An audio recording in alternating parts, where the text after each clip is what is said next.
Hey, my name is Rosco Kasujja. I'm based in Uganda. I work with Makerere University as the director for the Department of Mental Health and Community Psychology. I'm both a researcher and a mental health practitioner here in Uganda.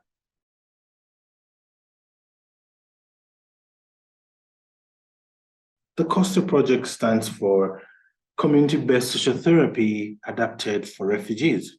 This is a project that was carried out by various stakeholders, the University of Liverpool, Makerere University, University of Rwanda, the United Nations High Commissioner for Refugees. And one of the things that I need to point out is that this project was funded by the UK's Economic and Social Research Council and the Arts and Humanities Research Council as part of the Global Challenges Research Fund. And this was through a funding call that was focused on the new social and cultural insights into mental health, into mental, neurological, and substance use disorders in developing countries. So the project aimed at culturally and linguistically adapting community-based social therapy for refugees.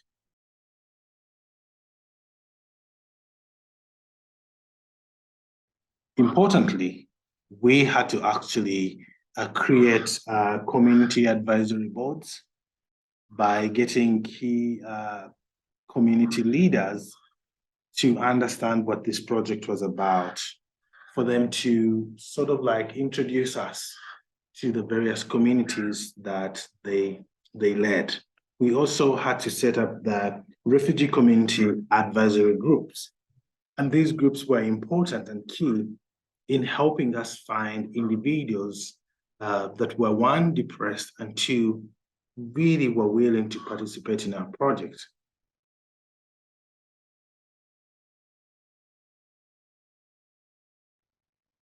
So one might wonder and ask themselves, so how did the COSTAR project, integrate, partner with the arts? And I would say something that's very interesting, that was a humbling experience, because we were focused as any researcher of achieving our objectives.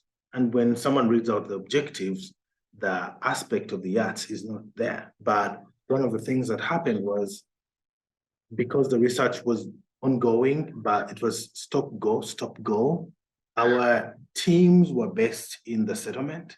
And for most part, they started interacting with not only the research participants, but also the wider community, because they were living in the communities.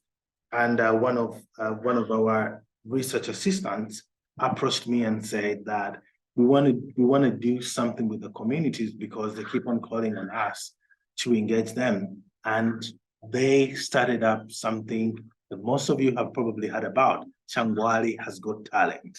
I'm telling you that this was one of the most beautiful, humbling, and touching moments, because to see the COSTAR project carry out auditions and select people for the final day. We even had an international organization that, when they heard about what we were doing, they actually came with these instruments, the sound machines and all that on the day. And it became really, really huge, because that's when we had the finale. And, that's when we were able to host the groups that made it to the finals. And we had a very good time.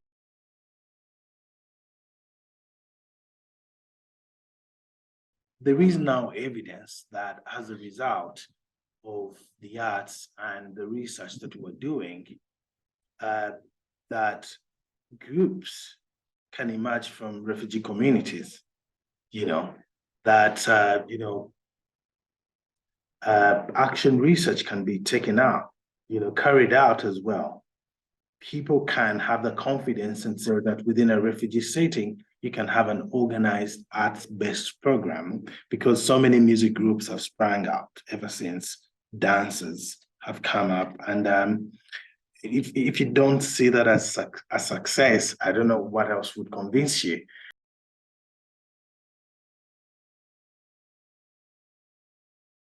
some of the examples of best or good practice in arts organizations who want to engage with the vulnerable communities include being inclusive. Include all members of the community. Let the young, the old, the elderly, come and take part if they want, if they're willing. Don't restrict it to your own, categories that you think. Just make it very open and hugely involving members of the communities.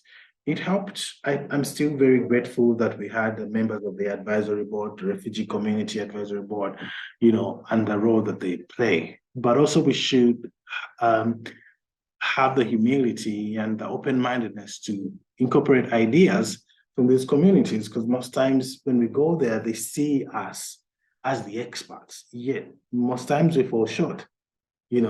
Sometimes the ideas are better than our ideas. So this is important for us to know and understand that, these are equally important as we are, and they can play on equal grounds.